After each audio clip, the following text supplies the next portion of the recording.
processos e experiências autogestionários.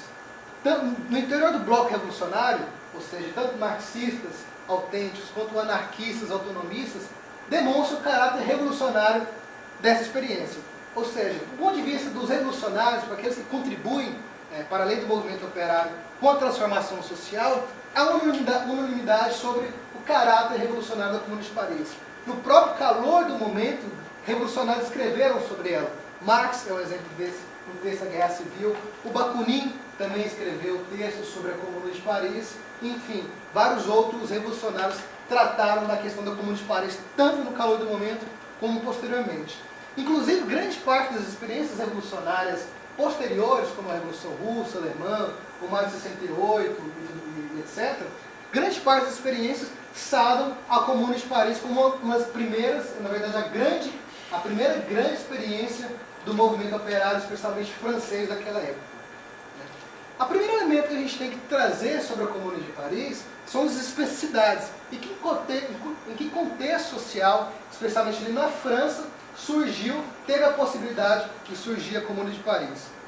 O primeiro elemento que a gente tem que analisar é que ela não nasce nas fábricas e nem em formas de auto-organização do proletariado. Ela nasce um processo coletivo e político muito mais amplo, no contexto peculiar da história de Paris. Então eu trouxe 3 elementos de contexto histórico para a gente analisar como que surgiu a Comuna de Paris e a sua possibilidade. O primeiro deles é o desenvolvimento industrial da França naquela época, ou seja, sobretudo na década de 60 e 70 do século XIX, houve um boom, uma expansão muito grande do desenvolvimento industrial francês, e portanto o movimento operário também cresceu de forma exponencial.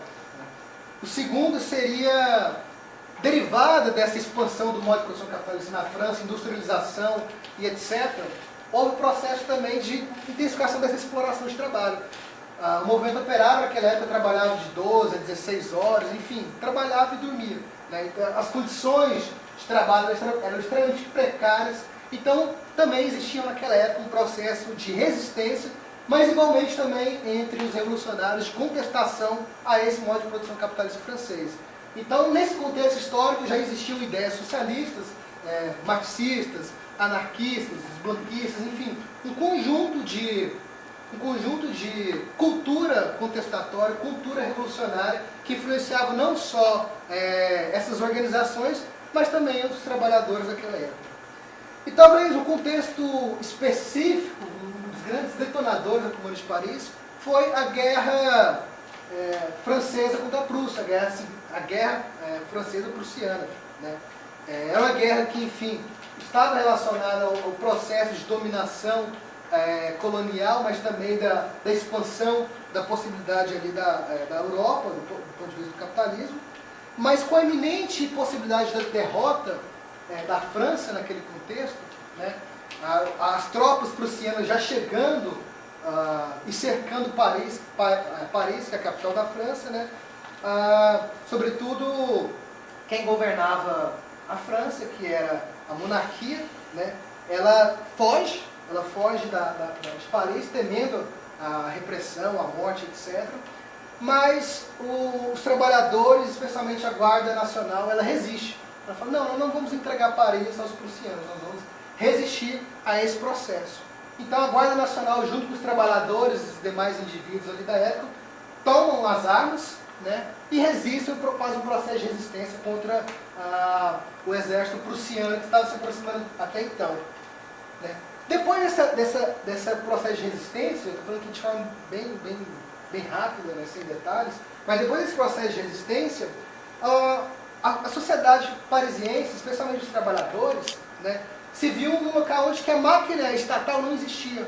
A máquina estatal ela foi abolida porque, enfim, houve um processo de resistência, a monarquia fugiu para Versalhes e depois para outros lugares, então, portanto, os trabalhadores se viram numa possibilidade e também num constrangimento em gerir, portanto, aquele espaço Paris.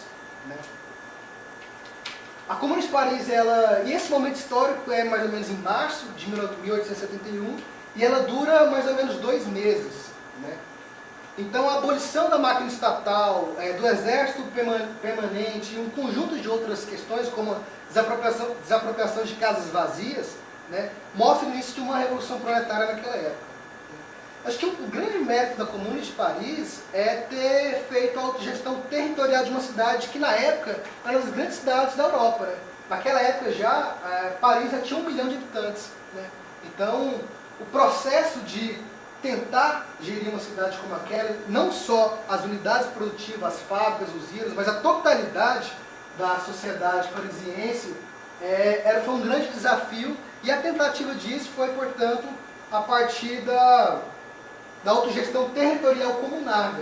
Né? Mas como que funcionava essa autogestão territorial comunada? Né? Era através de assembleias, que tomavam as decisões coletivas, e da existência de delegados comunais. Então esses delegados, eles não eram como na democracia burguesa, onde que você colocava eles tinham autonomias para tomar decisões que não estavam ligadas à assembleia. Né?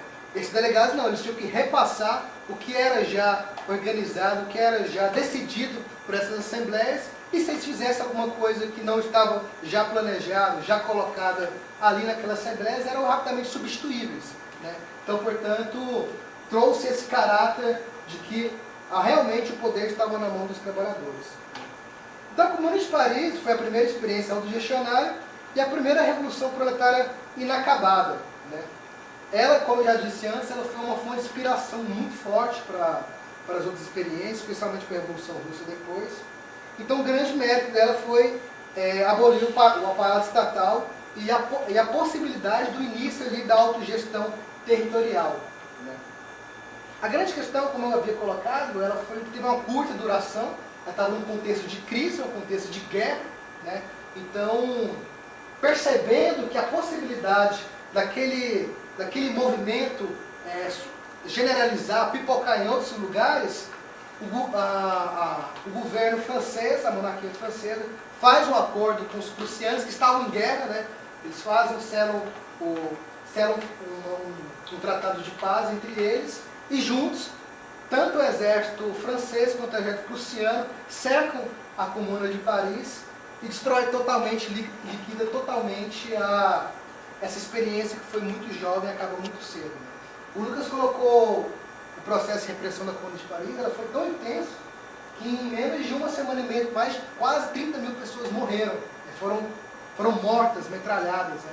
E tem um texto do Kropotkin, que é um anarquista, ele diz que, na verdade, só foi dizimado 30 mil, que era para ser dizimado muito mais, porque o exército prussiano ficou com medo de que espalhasse doenças com tantos de corpo no meio das ruas. Né? Então o processo de repressão, de acabar com aquela experiência, poderia ser muito pior. O Kropotkin também tem o mérito de trazer um documento daquela época que, a partir do momento que essa curiosidade, né? A partir do momento que houve o processo de cercamento de Paris, cercaram Paris e depois o exército prussiano começaram a jogar alguns panfletos ali dentro da Comuna de Paris, dizendo o seguinte, que olha, vocês que resistirem, morrerão. Vocês que não resistirem, colocarem as armas no chão, morrerão. As suas mulheres, os seus filhos morrerão. Vocês estão extintos da humanidade. Então, assim, tamanha era a necessidade de acabar, liquidar uma experiência que, enfim, tivesse a possibilidade de transformar a sociedade e espalhar para os outros locais da Europa e do mundo. Então, sim, a Comuna de Paris, de forma rápida, seria isso, né? Eu trouxe algumas imagens. Então, aqui é a barricada dos comunardas. Pode passar para outra foto. Aqui é a repressão, depois de ter matado mais de 20 mil comunardas. Né? Aqui é uma coisa interessante, que no momento do processo revolucionário de Comuna de Paris, houve um conjunto de decisões ali em Paris que mudaram muitas coisas. Primeiro, Paris é uma cidade extremamente religiosa. A primeira coisa que eles fizeram foi o processo que eles chamam de laicização das escolas. As igrejas, elas tinham uma função social, não era mais no sentido de trazer a igreja cristã, etc.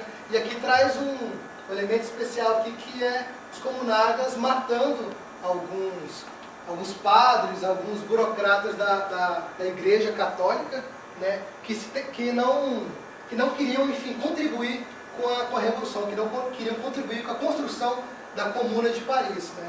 Os outros que evidentemente queriam participar, que queriam, enfim, ajudar na construção, na reconstrução de Paris, com a perspectiva dos trabalhadores, não foram mortos. Né?